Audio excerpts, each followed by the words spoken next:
The rise in violence against Palestinians in the occupied West Bank and East Jerusalem is feared following Israeli Prime Minister Benjamin Netanyahu's plans to make it easier for Israelis to acquire firearms. Earlier, Netanyahu said he would expedite gun permits for Israeli citizens and to step up efforts to collect illegal weapons. His office also promised new steps to strengthen illegal Israeli settlements in the occupied West Bank. The announcements were made after a meeting of Netanyahu's security cabinet over two shootings that included an attack in occupied East Jerusalem.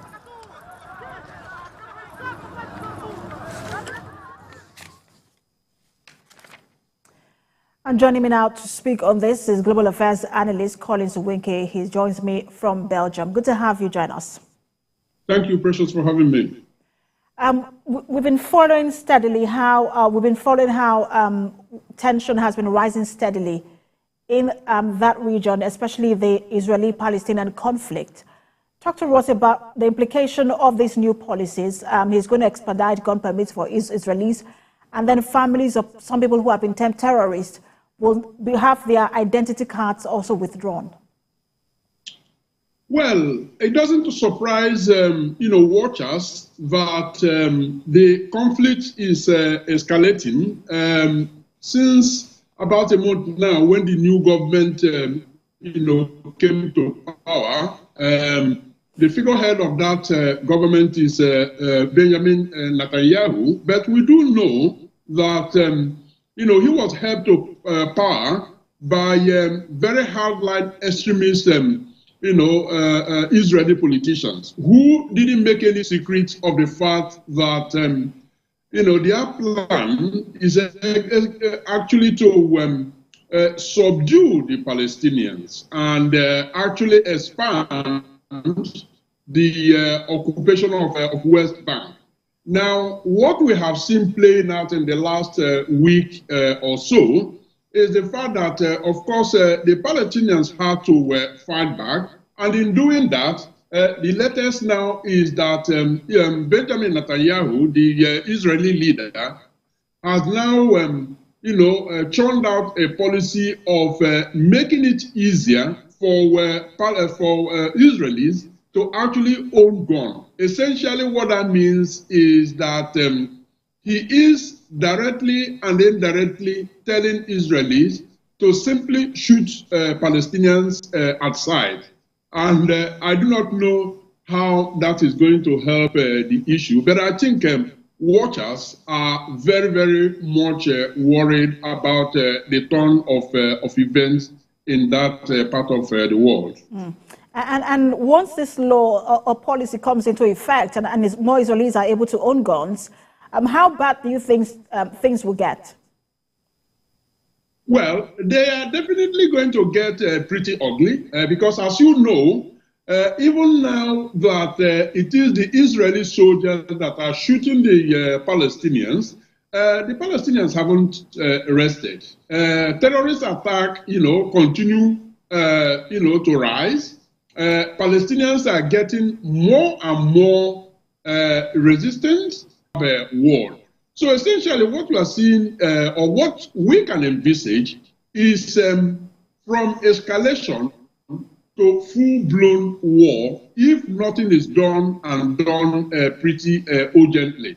Now, everyone is looking at the United States, particularly Joe Biden, who made it clear that injustice anywhere is injustice that needs to be fought. So it remains to be seen how he wants to react to this, to actually simply tell the Israelis, take it easy and return back to the negotiating table towards, a separate country for the Palestinians.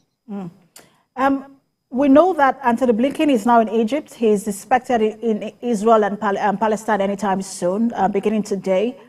But any intervention by the West, when you look at how the kind of stance that we've seen this new coalition government take since they took office, do you think that any intervention by the West will have a de-escalating effect? Well, it ought to. And I must say that the West is was united in their support of, Palestinians.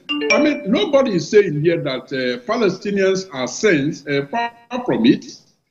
Palestinians do have their issues, and Israel has the right of existence as well.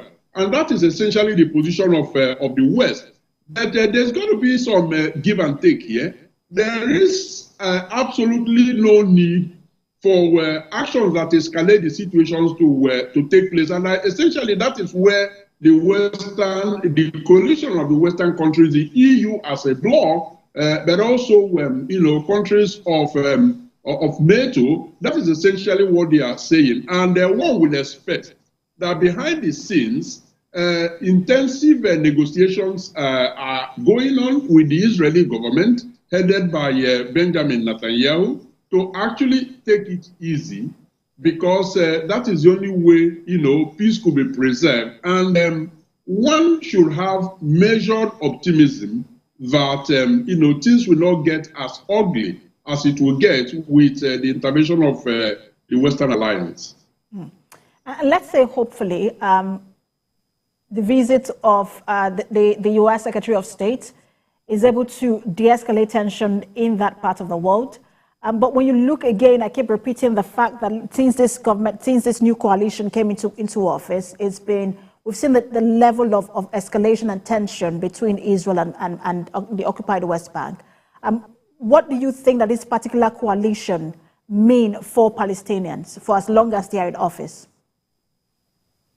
What it means for the Palestinians is actually wiping them out of the surface of the earth. I mean, they have essentially, members, core members of this coalition, they have actually made no secret of the fact that, that is what they want to see happen.